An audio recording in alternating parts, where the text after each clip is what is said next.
Hello.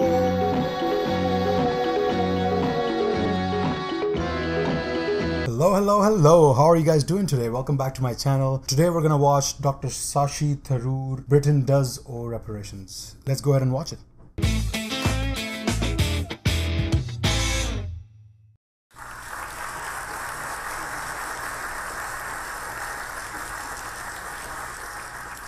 Madam President, and gentlemen, ladies of the House, standing here with 8 minutes in my hands and this venerable and rather magnificent institution, I was going to assure you that I belong to the Henry VIII School of Public Speaking, that as Henry VIII said to his wives, I shall not keep you long. But now finding myself the seventh speaker out of 8 in what must already seem a rather long evening to you, I rather feel like Henry VIII's last wife. I more or less know what's expected of me, but I'm not sure how to do it any differently. Wow. Perhaps what I should do is really try Brilliant and start. pay attention to the arguments that were advanced by the opposition today. We had, for example, Sir Richard Otway challenging the very idea that it could be argued that the economic situation of the colonies was actually worsened by the experience of British colonialism. Well, I stand to offer you the Indian example, Sir Richard. India's share of the world economy when Britain arrived on its shores was 23%. By the time the British left, it was down to below 4%. Why? Simply because India had been governed for the benefit of Britain. Britain's rise for 200 years was financed by its depredations in India. In fact, Britain's industrial revolution was actually premised upon the deindustrialization of India. The handloom weavers, for example, famed across the world, whose products were exported around the world, Britain came right in. There were actually these weavers making fine muslin, light as woven air, it was said. And Britain came right in, smashed their thumbs, broke their looms, imposed tariffs and duties on their cloth and products, and started, of course, taking the raw materials from India and shipping back manufactured cloth, flooding the world's markets with what became the products of the dark and satanic mills of Victorian England. That meant that the weavers in India became beggars, and India went from being a world-famous exporter of finished cloth into an importer, went from having 27% of world trade to less than 2%. Wow. Meanwhile, colonialists like Robert Clive bought their rotten boroughs in England on the proceeds of their loot in India, while taking the Hindi word loot into their dictionaries as well as their habits. Nice. Did not know that. You learn something new every day. And the British had the gall to call him Clive of India, as if he belonged to the country, when all he really did was to ensure that much of the country belonged to him. Messed up. By the end of the 19th century, the fact is that India was already Britain's biggest cash cow, the world's biggest purchaser of British goods and exports, and the source of highly paid employment for British civil servants. We literally paid for our own oppression. And as has been pointed out, the wealthy Victorian British families that made their money out of the slave economy, 1/5 of the elites of the wealthy class in Britain in the 19th century owed their money to transporting 3 million Africans across the waters. And in fact, in 1833, when slavery was abolished, what happened was that a compensation of £20 million was paid, not as reparations to those who had lost their lives or who had suffered or been oppressed by slavery, but to those who had lost their property. I was struck by the fact that your Wi-Fi password at this union commemorates the name of Mr. Gladstone, the great liberal hero. Well, I'm sorry, his family was one of those who benefited from this compensation. Rich keep getting richer.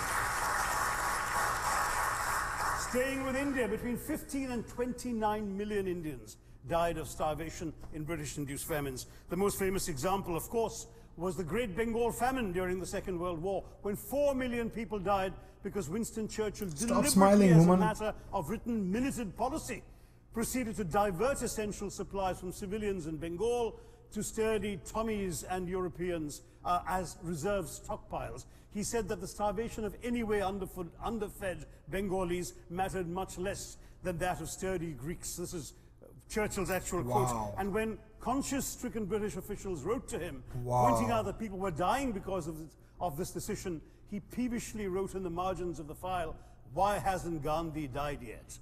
So all notions that the British were trying to do their colonial enterprise out of enlightened despotism to try and bring the benefits of colonialism and civilization to the benighted heathen. I'm sorry, Churchill's conduct in 43 simply one example of many that gave a lie to this myth. As others have said on the proposition, violence and racism were the reality of the colonial experience. And no wonder that the sun never set on the British Empire, because even God couldn't trust the English in the dark. Wow. Let me take World War I as a very concrete example, since the first speaker, Mr. Lee, suggested these things couldn't be quantified.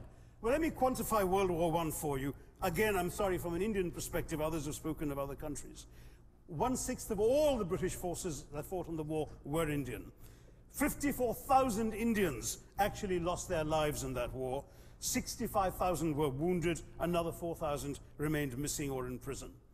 Indian taxpayers had to cough up £100 million in that time's money. India supplied 70 million rounds of ammunition, 600,000 rifles and machine guns, 42 million garments were stitched and sent out of India, and 1.3 million Indian personnel served in this war. I know all this because, of course, the commemoration of the centenary has just taken place. But not just that, India had to supply 173,000 animals, 370 million tons of supply, and in the end, the total value of everything that was taken out of India. India, by the way, suffering from recession at that time and poverty and hunger, was, in today's money, £8 billion. You want quantification? It's available. There's your Second World quantification. War, Wow. it was even worse, 2.5 million Indians in uniform. I won't belabor the point, but of Britain's total war debt of £3 billion, in 1945 money, 1.25 billion was owed to India and never actually paid. Somebody mentioned Scotland. Well, the fact is that colonialism actually cemented your union with Scotland. You know, the Scots had actually tried to send colonies out before 1707. They'd all failed, I'm sorry to say. But then, of course, came union, and India was available, and there you had a disproportionate employment of Scots. I'm sorry, Mr. Mackenzie has to speak after me. Engaged in this colonial enterprise as soldiers, as merchants, as agents, as employees, and the earnings from India is what brought prosperity to Scotland, even pulled Scotland out of poverty. Now that India is no longer there, no wonder the bonds are loosening. Now, we've had other arguments on this side. There's been a mention of the railways. Well, let me tell you, first of all, as my colleague, the Jamaican High Commissioner, has pointed out, railways and roads were really built to serve British interests and not those of the local people. But I might add that many countries have built railways and roads without having had to be colonized in order to do so. Yeah, you didn't need to do that. Yeah. They were designed to carry raw materials from the hinterland into the ports to be shipped to Britain. And the fact is that the Indian or Jamaican or other colonial public, their needs were incidental. Transportation, there was no attempt made to match supply to demand for mass transport, none whatsoever. Instead, in fact, the Indian railways were built with massive incentives offered by Britain to British investors, guaranteed out of Indian taxes paid by Indians, with the result that you actually had 1 mile of Indian railway costing twice what it cost to build the same mile in Canada or Australia, because there was so much money being paid in extravagant returns. Britain made all the profits, controlled the technology, supplied all the equipment, and absolutely all these benefits came as private enterprise, British private enterprise, at public risk, Indian public risk. So messed up. The railways so messed as up. an accomplishment. Cost of your life is cost of their luxury. I think it was again Sir Richard Otterbury mentioned British aid to India. Well, let me just point out that British aid to India is about 0.4% of India's GDP. Ouch. The government of India actually spends more on fertilizer subsidies, which might be an appropriate metaphor for that argument. If I may point out as well,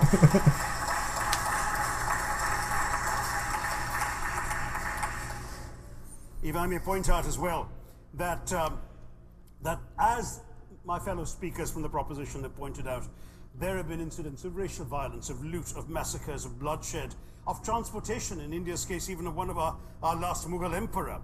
Yes, maybe today's Britons are not responsible for some of these depredations, but the same speakers have pointed with pride to their foreign aid. You're not responsible for the people starving in Somalia, but you give them aid.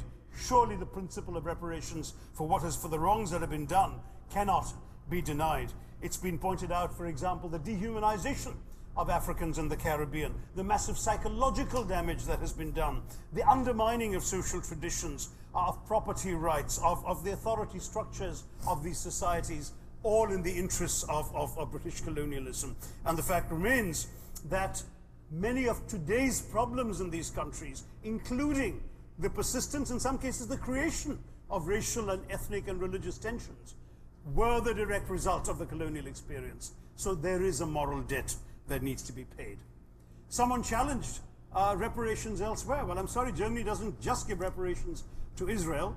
It also gave reparations to Poland. Perhaps some of the speakers here are too young to remember the dramatic picture of Chancellor Willy Brandt on his knees in the Warsaw Ghetto in 1970. And there are other examples. There is Italy's reparations to Libya. There's Japan's to Korea.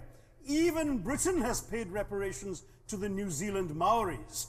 So it's not as if this is something unprecedented or unheard of that's going to somehow open some sort of nasty Pandora's box. No wonder Professor Lewis reminded us that he's from Texas. There's a wonderful expression in Texas that summarizes the arguments of the opposition: all hat and no cattle. Now, if I can just quickly look through the She enjoyed that joke. notes I was scribbling The while lady I was in the speaking. blue. There was reference to democracy and rule of law. Let me say with the greatest possible respect, it's a bit rich to oppress, enslave, kill, torture, maim people for 200 years and then celebrate the fact that they're democratic at the end of it.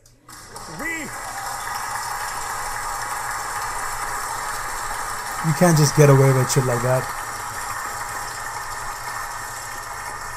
We were denied democracy, sir. We had to snatch it, seize it from you. With the greatest reluctance, it was conceded in India's case after 150 years of British rule, and that too with limited franchise. Yes, indeed, ma'am.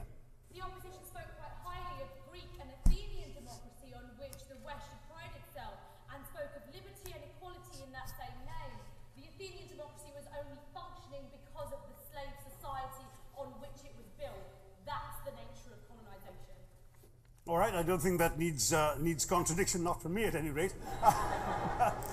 Couldn't agree more. If I may just point out, I think the arguments made by a couple of the speakers, the first speaker, Mr. Lee in particular, conceded all the evil atrocities of colonialism, but essentially suggested that reparations won't really help. They won't help the right people. They'll be used as a propaganda tool. They'll embolden people like Mr. Mugabe. It's always nice how in the old days, I'm sorry to say that the people of the Caribbean used to frighten their children into behaving and sleeping by saying Sir Francis Drake would come after them. That was a legacy of that.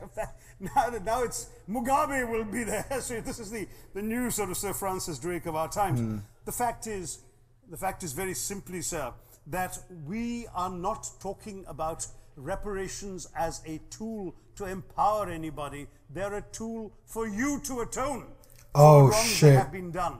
And Do you understand the difference, my dear British friends?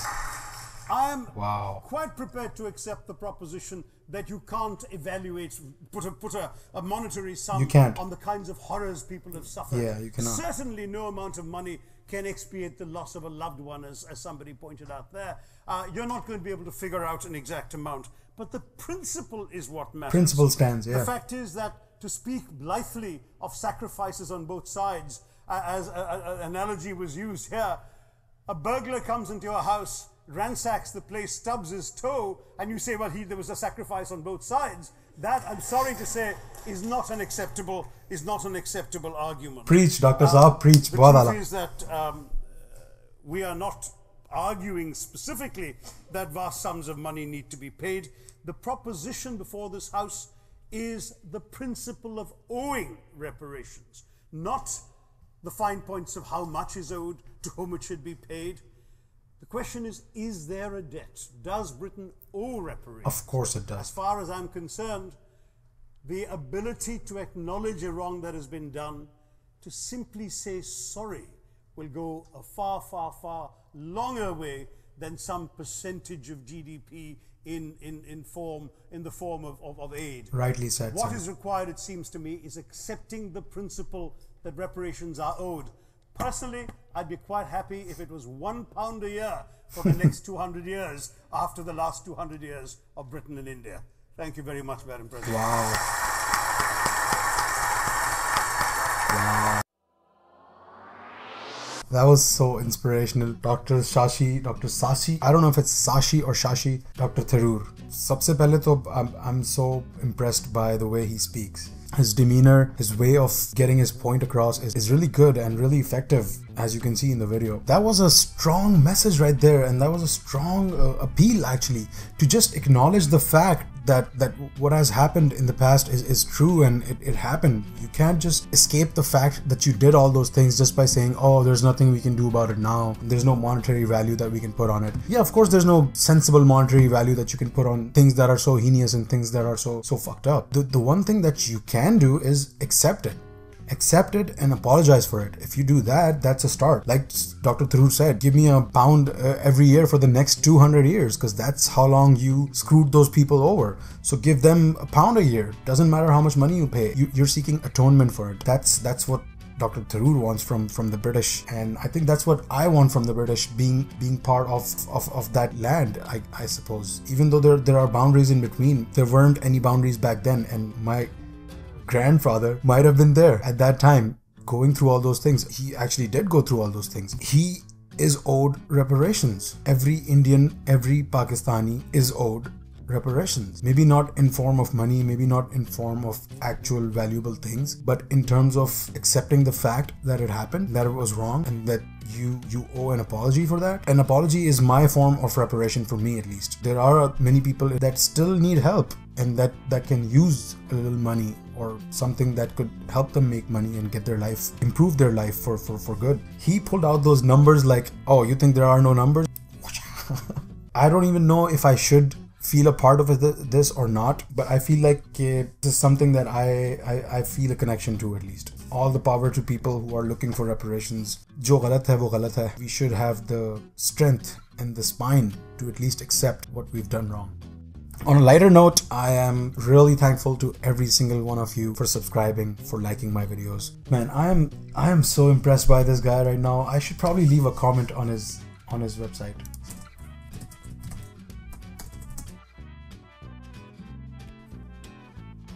Enjoyed that video? Comment, like, and subscribe to Pakistani Reacts.